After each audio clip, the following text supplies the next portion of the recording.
这就是现在的卡车生活呀，服务区自己做饭吃。我们俩本着不拉低价货的宗旨啊，在台州玉环趴窝了2天，终于找到一车比较合适的货源啊。从台州黄岩装货到许昌魏都啊，装这个设备还挺好。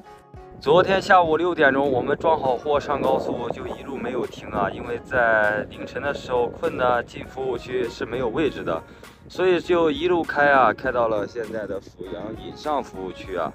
在这里休息睡觉，睡到了下午的1点钟才起床。爸来了，他来了，他嘚儿的喝的走来了。做饭吗，宝儿？啊，炒菜做午饭。今天中午吃啥饭啊，媳妇儿？今天炒2个菜，时间充足，炒一个腊肠，炒青椒，然后再一个辣椒鸡蛋。行，可以，2个菜不错。在车上做饭呢，不光自己能吃得好啊，而且还比较省钱呢。服务区里35一位的自助餐不是消费不起啊，也能消费得起。最主要呢，它那个味道啊，不符合自己的口味。车上买的长豆角啊，都快放坏了。前2天买菜买的太多了，为了避免浪费啊，洗出来能吃的和腊肠一起炒了。三嫂在下面炒菜啊，我上来先把这个馒头热上。我们这一个小电锅刚好，所有配菜准备好就可以做饭了。我们的第一道菜啊，辣椒炒鸡蛋，这个比较下饭，也是我们2个比较喜欢吃的。辣椒炒鸡蛋出锅，在这都闻到那个辣椒的香味和鸡蛋的香味了。工具箱里我记得还有2个玉米呢，再不是也要放坏了。2个玉米，等一下馒头热好了煮了它。馒头也热好了，软软的，火就不关了，直接放玉米煮玉米。哎呦！还有一个，第2道菜腊肠炒豆角啊，先用辣椒和蒜炝锅，蚝油、酱油、盐、鸡精一放，香味出来了啊。玉米也应该差不多了，煮了有10分钟了。出锅，这个菜4香味俱全啊，老霸道了。朋友们，我们的卡车生活怎么样？有荤有素，哎，还有一点五谷杂粮，挺好挺好。咋样，媳妇儿？还是自己做饭好吃吧？比较可口。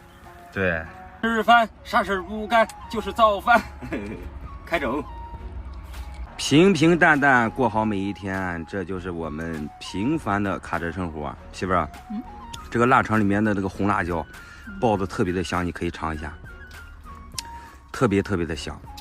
还是从新疆带回来的辣椒。新疆的那个辣椒啊。哦，这个菜啊，晚上还能吃1顿。把这个玉米吃了，我一个人还吃不完，你给我分担点，媳妇儿。咱俩1人1半。行，你吃这个，我吃这个。这种是水果玉米。钱。吃饱喝足，继续出发，大许昌。出发。现在距离我们卸货的地方还有349公里，预计到达时间应该是晚上7、8点钟吧。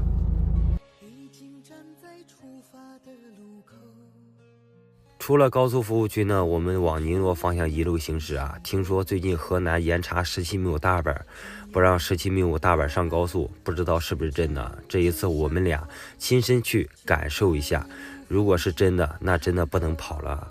我也刷了很多视频啊，说这个服务区在拦大板，直接在服务区就查事。这一次真的是让我碰到了，前方就是三角园服务区啊。直接把我拦进去了，我摸点了1万遍，看不到我，看不到我，终于，哎呦妈呀，吓死了，吓死了！我这个小心脏跳的呀，还好没拦我出来了。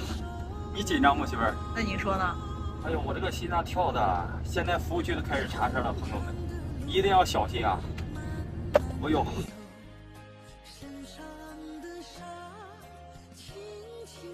我们过了惊险的三角园服务区呢，就正式进入河南周口市啊。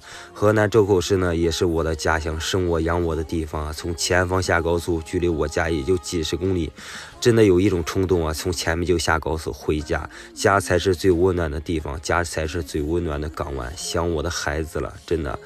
离家最近却没有办法回家，这就是成年人的社会啊！前方谭庄服务区，进服务区休息20分钟，顺便检查一下我们的绳子和轮胎。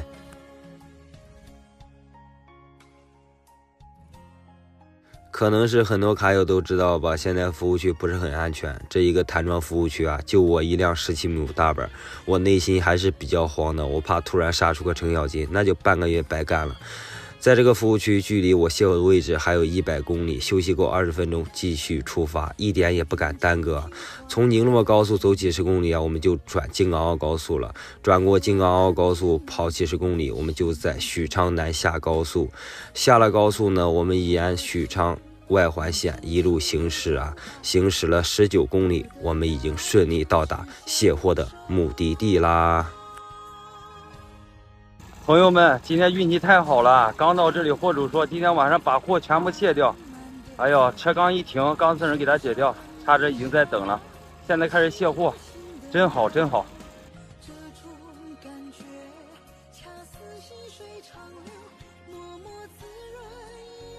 最后一个卸完了，通车了。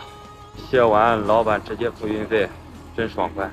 卸完货开出厂，车子停路边啊，刚好这里还有卖饭的。现在已经是晚上9点钟了，在这里吃点晚饭，简简单单点点烧烤、烤鱼啥的。这只是上了一小部分啊，今天消费一下，喝点啤酒。今天有王老板买单。OK， 没毛病。羊肉串，入住火星的，再来一个滋滋冒油的大腰子。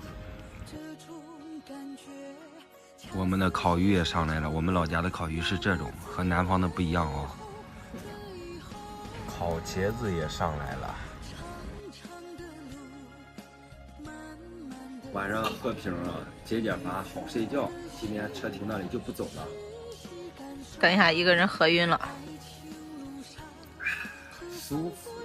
吃饱饭，俺俩回到车上，三嫂洗洗脸，我们就休息了。